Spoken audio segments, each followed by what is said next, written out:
Muy buenos días, mi nombre es Dante Belletti, estudiante del Instituto Universitario de Aeronáutica Civil, mención CTA. Y hoy les vengo a hablar sobre la probabilidad. Una de las características más especiales que tenemos los seres humanos que nos diferencia del resto de animales es nuestra capacidad de predicción, ya que permite anticiparnos a los acontecimientos que van a ocurrir. A veces fallamos, sí, pero muchas otras veces no. Esta capacidad nos ha permitido llegar hasta donde estamos hoy en día, ya que nos permite predecir tanto peligros como oportunidades. Entonces podemos decir que la probabilidad es el cálculo matemático que evalúa las posibilidades de que una cosa suceda cuando interviene el azar. Ahora vamos a hablar sobre la teoría de la probabilidad. Esta se ocupa de asignar un cierto número a cada posible resultado que pueda ocurrir en un experimento aleatorio, con el fin de expresar numéricamente una magnitud dichos resultados para saber si un suceso es más probable que otro. Ahora hablemos de la teoría de la probabilidad, pero en su definición clásica. La probabilidad es la característica de un evento que hace que existan razones para creer que éste se realizará. La probabilidad de que suceda un evento de un total de número de casos posibles, igualmente probables, es igual a la razón entre el número de ocurrencias de dicho evento y el número total de número de casos. Lo estarán viendo en la fórmula en pantalla. La probabilidad es un número que varía entre 0 y 1. Se dice que cuando un evento es imposible de que suceda, su probabilidad es de 0, pero si este pudiera ocurrir, su probabilidad es de 1. La probabilidad de no ocurrencia de un evento está dada por Q, donde sabemos que P es la probabilidad de que ocurra un evento y Q es la probabilidad de que no ocurra dicho evento. Entonces tenemos que P más Q va a ser igual a 1. Simbólicamente, el espacio de los resultados, que normalmente se denota por omega, el símbolo omega, es el espacio que consiste en los resultados que son posibles, mientras que los resultados que se denotan por W1, W2, W3, etc. son elementos del espacio omega. Ahora vamos a hablar de las características. Para calcular la probabilidad de algo se debe conocer el número de casos favorables y el número de casos posibles. La probabilidad estudia los denominados sucesos aleatorios, que son todos aquellos que dependen del azar. No siempre que se tenga una mayor probabilidad de obtener un resultado, por ejemplo un 90% contra un 10%, quiere decir que este 90% esté completamente asegurado, ya que mientras exista la probabilidad, así sea del 1%, puede ser esta la elegida por lo que llamamos el azar. Podemos ver la probabilidad en muchos entornos, por así decirlo. Por ejemplo, juegos de mesa, tirar una moneda, jugar cartas, carreras de caballo, partidos deportivos. La probabilidad está en todos los entornos. Y bueno, esta ha sido toda la exposición. Espero les haya gustado. Yo soy Dante y los dejo con mi compañero. Chao. Probabilidad como frecuencia relativa. Definición técnica. La frecuencia relativa es una medida estadística que se calcula como el cociente de la frecuencia absoluta de algún valor de población muestra FI entre el total de valores que componen la población muestra N. Para calcular la frecuencia relativa antes es necesario calcular la frecuencia absoluta. Sin ella no podríamos obtener la frecuencia relativa. La frecuencia relativa se representa con las letras HI y su fórmula de cálculo es la siguiente. HI es igual a FI entre N. HI es la frecuencia relativa de la observación y décima. FI es la frecuencia absoluta de la observación y décima. Y por último, N es el número total de observaciones de la muestra. De la fórmula de cálculo de la frecuencia relativa se desprenden dos conclusiones. La primera es que la frecuencia relativa va a estar acotada entre 0 y 1, debido a que la frecuencia de valores de la muestra siempre va a ser menor el tamaño de la muestra. Ok. La segunda es que la suma de todas las frecuencias relativas va a ser 1 si se mide en tanto 1 o 100. Si se mide en tanto por ciento. Ok. Por consiguiente, la frecuencia relativa nos informa acerca de la proporción o el peso que tiene algún valor u observación en la muestra. Esto la hace de especial utilidad dado que a diferencia de la frecuencia absoluta, la frecuencia relativa nos va a permitir hacer comparaciones entre muestras de tamaños distintos. Esta se puede expresar como un valor decimal, como fricción o como porcentaje. Producto cartesiano. La noción de producto cartesiano se emplea en el ámbito de la matemática, más precisamente en el álgebra, en el campo del álgebra. El producto cartesiano revela una relación de orden entre dos conjuntos constituyéndose como un tercer conjunto.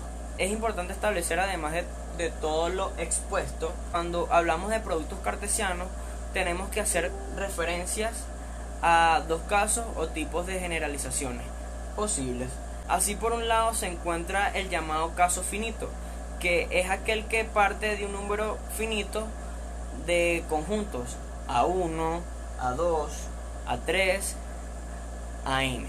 Del mismo subproducto cartesiano vendría a ser el grupo de listas numeradas cuyo elemento A1, el segundo en A2. Diagrama de árbol. El diagrama de árbol es una representación gráfica de los posibles resultados de un experimento, en cual consta de una serie de pasos donde cada uno de estos tienen un número infinito de maneras de ser llevados a cabo. Se utiliza los problemas de conteo y probabilidad. Mayormente para la construcción de un diagrama árbol se partirá poniendo la rama para cada una de las posibilidades, acompañada de su probabilidad. Cada una de estas ramas se conoce como rama de primera generación.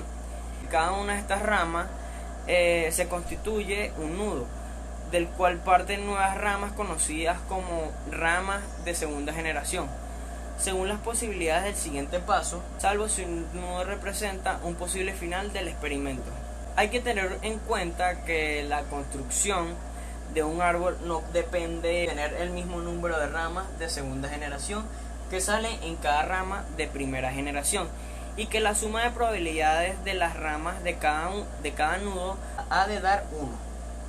Existe un principio sencillo de los diagramas que hace que estos sean mucho más útiles para los cálculos más rápidos de probabilidad.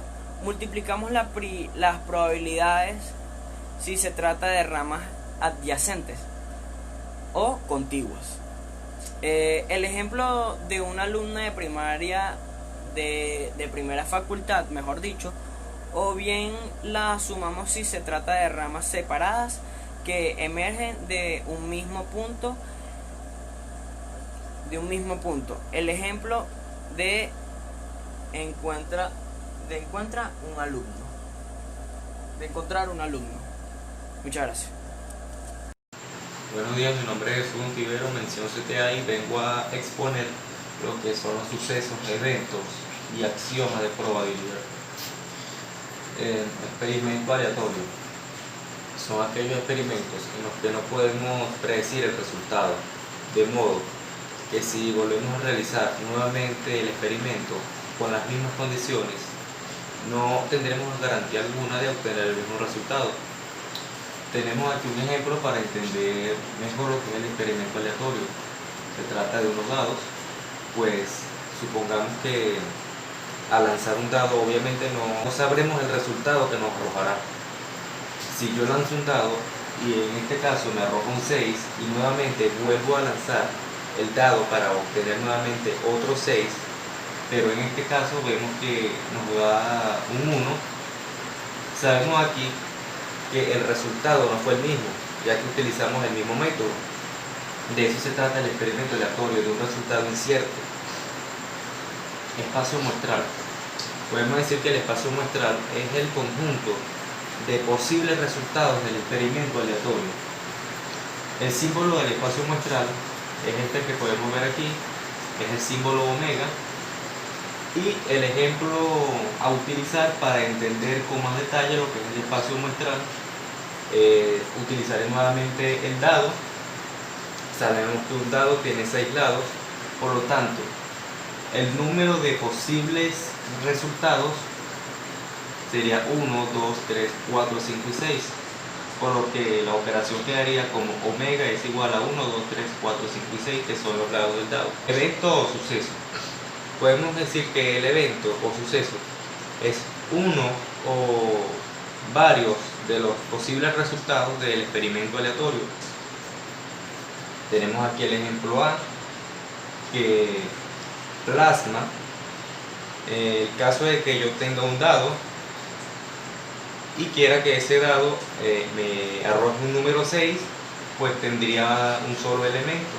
Si tuviese dos dados y quiero que uno de ellos me arroje un 5 y el otro un número 3, como podemos ver en el ejemplo, tendría dos elementos.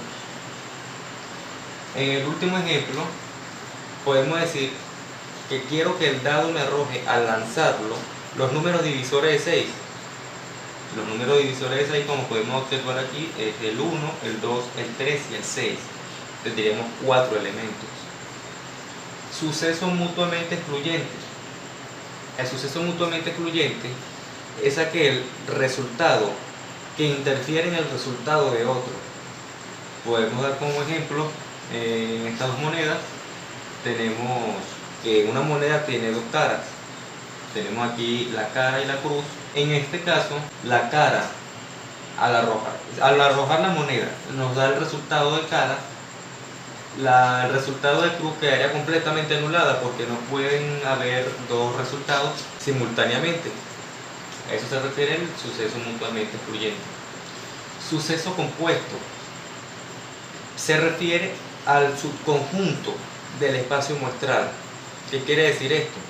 Tenemos la serie de resultados del espacio muestral y aparte tenemos otro conjunto subdividido de este.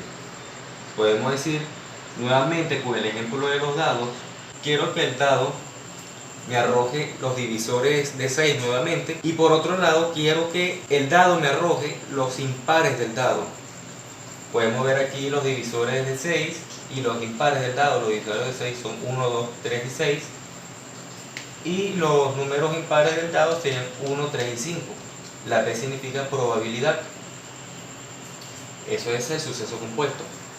Ahora, axioma de probabilidad. La probabilidad de cualquier suceso será mayor, igual o menor igual que 1.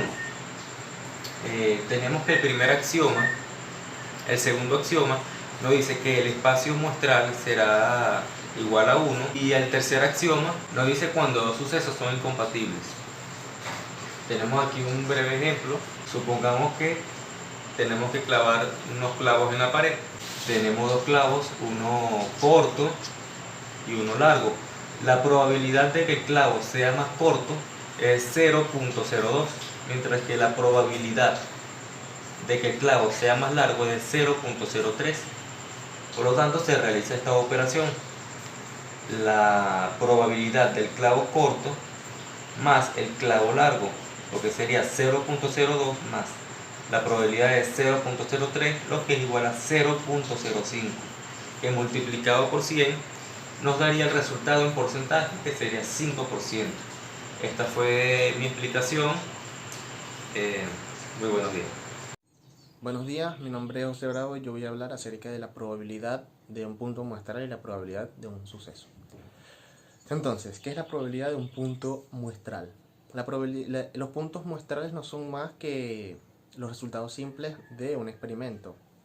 En términos más sencillos, los puntos muestrales son los eventos de un espacio muestral.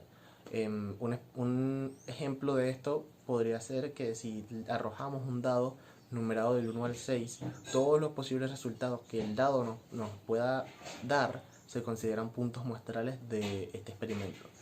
Ahora, la probabilidad de un suceso. La probabilidad de un suceso indica la posibilidad de que dicho suceso ocurra. Esto se expresa generalmente entre los números 0 y 1, donde 1 expresa la probabilidad de un suceso seguro y donde un suceso imposible tiene probabilidad 0. Si se repite un experimento aleatorio muchas veces, la frecuencia relativa de un suceso tiende a estabilizarse a medida que se van realizando más pruebas. Esto se conoce como la ley de los grandes números. Y esto nos lleva a definirlo como la probabilidad de un suceso como el número que tiende hacia la frecuencia relativa a medida que se van realizando más pruebas. Eso fue todo por la exposición. Gracias por prestar atención y que tenga buen día.